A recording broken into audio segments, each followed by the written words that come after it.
Mary Christmas! ক্রিসমাসে Park Street তো college লাইফে অনেকবারই গেছি। এবার আমরা ক্রিসমাস কাটালাম একটু অন্যভাবে। বন্ধুদের সাথে আমরা চলে গেছিলাম সিসি 2-তে। আর সেখানে গিয়ে শুদ্ধ কি করছিল তোমরা নিজেরাই দেখো।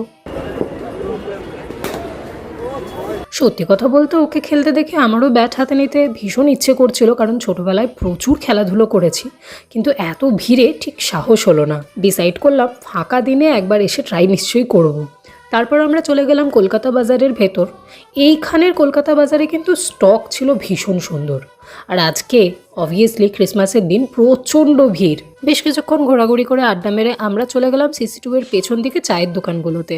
চাটা খেয়ে আমরা চলে এলাম সোজা বিরাটিতে কলকাতা প্যান্ট্রিতে। ইচ্ছে ছিল আজকে একটু ভালো খাবার খাবো। ক্রিসমাস তো কেক ছাড়া অসম্পূর্ণ, সাথে ছিল দার্জিলিংয়ের গ্রিন টি। আর অবশ্যই লাস্টে দিনটা শেষ করলাম একটা দারুণ ক্রিসমাস মুভি দিয়ে। তোমাদের ক্রিসমাস কেমন কাটলো কমেন্টে জানিও কিন্তু। বাই।